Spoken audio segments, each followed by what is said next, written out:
Dear students, आज की video में हम जेके बोर्ड क्लास 12 के लिए इंग्लिश लिटरेचर के मोस्ट इंपॉर्टेंट क्वेश्चंस को देखेंगे। स्टूडेंट्स याद रहिए, इंग्लिश लिटरेचर आपका 30 मार्क्स का रहेगा। ठीक है, तो चलिए स्टार्ट करते हैं। सबसे पहले जो आपकी बुक फ्लेमिंगो है उसके पोइट्री चैप्टर्स को देखेंगे। तो फर्स्ट पोएम क्या है? My mother eight 66। इस पोएम से आपको ये 3 क्वेश्चंस अच्छे से तैयार करने हैं। Why has the mother been compare to the late winter's moon? Why are the young trees described as sprinting? What is the kind of pain and ache that the poet feels? ये 3 questions बहुत important है यहाँ से। उसके बाद keeping quiet, यहाँ से भी आपको 3 क्वेश्चंस को अच्छे से देखना है। What is the sadness that the poet refers to in the poem? What symbol from nature does the poet invoke to say that there can be life under apparent stillness? What will counting up to 12 and keeping still help us achieve? ये भी बहुत important है। उसके बाद जो next poem है आपकी a thing of beauty, यहाँ से आपको ये 3 क्वेश्चंस अच्छे से तैयार करने हैं। ठीक है, आप इनको अच्छे से देख लेना। What image does the poet use to describe the beautiful boundary of the earth? ये beauty rest in the beautiful mountain scene explain, ये बहुत इंपॉर्टेंट है। उसके बाद है अ रोड साइड स्टैंड, तो यहाँ से आप इन 2 क्वेश्चन को अच्छे से तैयार कर लेना। उसके बाद जेनिफर्स टाइगर है, तो यहाँ से आपको इन 3 क्वेश्चंस को अच्छे से लर्न करना है। ठीक है, ये तीनों बहुत इंपॉर्टेंट है। तो टोटल ये आपके पोइट्री चैप्टर्स थे। तो पोइट्री सेक्शन आपका टोटल 10 मार्क्स का रहना है।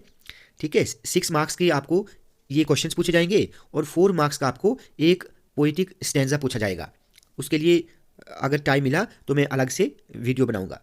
ठीक है, तो चलिए अब नीचे देखते हैं। उसके बाद जो आपके प्रोज चैप्टर्स हैं फ्लेमिंगो बुक से, ठीक है, वो आपको 9 मार्क्स के प्रोज चैप्टर से क्वेश्चंस पूछे जाएंगे। तो यहाँ देखिए, जो आपका फर्स्ट प्रो चैप्टर है द लास्ट सीन, इस चैप्टर से आपको ये क्वेश्चन अच्छे से तैयार करने हैं। इसमें फर्स्ट क्वेश्चन क्या है? What did France notice that was unusual about the school that day in the last lesson? Second question को 2 तरह पूछा जा सकता है, तो आप इन दोनों को अच्छे से देख लेना। आंसर एक ही है लेकिन पूछने का तरीका अलग अलग है। What did Franz see through the window when he reached his school? ये बहुत इंपॉर्टेंट है। फोर्थ क्वेश्चन को भी आप अच्छे से देख लेना। उसके बाद लॉस्ट स्प्रिंग, तो यहाँ से 3 क्वेश्चंस बहुत इंपॉर्टेंट बनते हैं। What is Sahib looking for the garbage dumps? ये बहुत इंपॉर्टेंट है। What did Sahib's mother told him about the coming to the big city? तो how did Sahib feel working at a tea stall? ये बहुत इंपॉर्टेंट है, आप इन तीनों को अच्छे से तैयार करेंगे। उसके बाद डीप वाटर से आपको 4 क्वेश्चन को अच्छे से देखना है। इन चारों क्वेश्चन बहुत इंपॉर्टेंट है। How does Douglas overcome his fear of water? ये मोस्ट इंपॉर्टेंट है। और इसका ड्रॉइंग एक्सपीरियंस क्या रहा वो भी आपने तैयार करना है। तो इन चारों क्वेश्चन को आप अच्छे से लर्न करेंगे। उसके बाद है द रैट ट्रैप, यहाँ से भी 4 क्वेश्चन बहुत इंपॉर्टेंट बनते हैं। What made the peddler finally change his veg? ठीक है स्टूडेंट्स, ये बिल्कुल छांट के मैंने 3-3, 4-4 क्वेश्चन निकाले हैं। बहुत मुश्किल है क्योंकि बहुत सारे क्वेश्चन जो हैं इन चैप्टर से बनते हैं।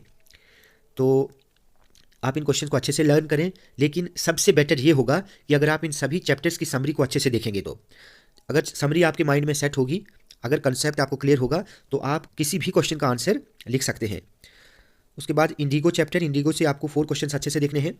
Why do you think Gandhi ji consider the Champaran episode to a turning point in his life? उसके बाद why do you think the servants thought Gandhi to be another peasant? ये बहुत इंपॉर्टेंट है। ये 3rd क्वेश्चन भी इंपॉर्टेंट है। 4th क्वेश्चन एग्जाम में पूछा जाता है, तो आप इसको भी देख लेना। उसके बाद पोइट्स एंड पैनकेक्स, तो यहाँ से आप देख लें what is the example of national integration that the author refers to? ठीक है, why was the office boy frustrated? इसको भी आप अच्छे से देख लेना। 3rd क्वेश्चन भी मोस्ट इंपॉर्टेंट है। उसके बाद द इंटरव्यू, तो यहाँ से आपको टोटल इन 3 क्वेश्चन को अच्छे से लर्न करना है। What is the reason for the huge success of the novel The Name of the Rose? ये बहुत इंपॉर्टेंट है। ठीक है, और उसके बाद गोइंग प्लेसेस में 3 क्वेश्चंस बहुत इंपॉर्टेंट बनते हैं। What are Sufi's dreams? ठीक है, ये मोस्ट इंपॉर्टेंट है। उसका एम्बिशन क्या था लाइफ में बनने का? और 3rd क्वेश्चन को भी आप अच्छे से लर्न कर लेना। उसके बाद जो आपकी दूसरी बुक है विस्टस, तो विस्टस के जो प्रोज लेसन्स हैं वहाँ से आपको 6 मार्क्स के 2 क्वेश्चंस पूछे जाएंगे। 2 में से आपको एक का आंसर लिखना है। ठीक है, 2 में से आपको एक का आंसर लिखना होगा। तो देखिए ये लेसन्स भी बहुत ज़्यादा हैं, क्वेश्चंस ज़्यादा बन रहे हैं, लेकिन आपको ये तैयार करने ही होंगे। द थर्ड लेवल जो आपका चैप्टर है, तो ये 2 क्वेश्चंस आप अच्छे से देख लेना, ये मोस्ट इंपॉर्टेंट बनते हैं। सेकंड क्वेश्चन बहुत इंपॉर्टेंट बन रहा है, ठीक है, इसको आप अच्छे से देख लेना। उसके बाद है द टाइगर किंग, यहाँ से 5 क्वेश्चंस बनते हैं, ठीक है। तो आप, क्योंकि ये 5 क्वेश्चंस जो हैं वो एग्जाम में पूछे जा चुके हैं पहले भी, ठीक है, तो आप इनको भी अच्छे से देख लेना, ये मोस्ट इंपॉर्टेंट है। उसके बाद द एनिमी से भी 5 क्वेश्चंस इंपॉर्टेंट बन रहे हैं, आप इनको भी अच्छे से देख लेना।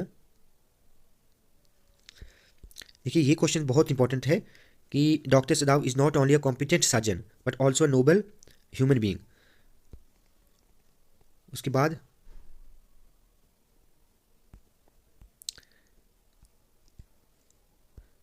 ट्वेल्थ क्वेश्चन भी बहुत इंपॉर्टेंट है। ये सभी क्वेश्चंस बहुत इंपॉर्टेंट हैं, लेकिन जो सबसे इंपॉर्टेंट मैं वो बोल रहा हूँ, ये आपको अच्छे से तैयार करने होंगे सभी। उसके बाद है journey to the end of earth, 13th most important है, ये आपको पूछा जा सकता है, और 15th भी एग्ज़ाम में बार बार पूछा जाता है। जो 14th है इसके आने के भी एग्ज़ाम में बहुत ज़्यादा चांसेस हैं। उसके बाद है memories of childhood,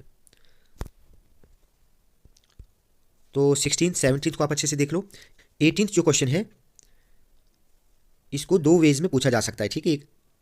what was the scene that first amused Bama but then filled her with anger and revolt, तो इसको ऐसे भी पूछा जा सकता है, आप इसको देख लेना। Untouchability is not only a crime, it is inhuman too, why and how did Bama decide to fight against it, ये बहुत इंपॉर्टेंट है। उसके बाद आपका प्ले जो होगा on the face of it, ये 5 मार्क्स का है, यहाँ से भी आपको 2 क्वेश्चंस पूछे जाएंगे, 2 में से आपको एक आंसर लिखना होगा, ठीक है। तो आप इन सभी क्वेश्चंस को अच्छे से देख लेना। यहाँ पर टोटल 6 क्वेश्चंस हैं और ये 6 के 6 बहुत बहुत इंपॉर्टेंट हैं। इन्हीं में से आपको कोई 2 क्वेश्चंस पूछे जाएंगे और 2 में से आपको एक आंसर लिखना होगा। स्टूडेंट्स, मैं जानता हूँ ये क्वेश्चंस बहुत ज़्यादा बने हैं, लेकिन आपको ये सभी के सभी अच्छे से तैयार करने होंगे और कोई आपके पास रास्ता नहीं है, ठीक है। लेकिन अगर आप इन सभी चैप्टर्स या जितनी भी पोएम्स हैं, अगर आप उनकी समरीज अच्छे से तैयार करते हैं तो कहीं ना कहीं आपकी प्रॉब्लम जो है वो सॉल्व हो सकती है। तो आप इन क्वेश्चंस को भी देख लेना, लेकिन साथ साथ आपने सभी चैप्टर्स की समरी अच्छे से तैयार करनी है। स्टूडेंट्स, वीडियो आपको अच्छी लगी हो तो आप प्लीज़ इस वीडियो को लाइक और शेयर करें और चैनल को सब्सक्राइब करना ना भूलें।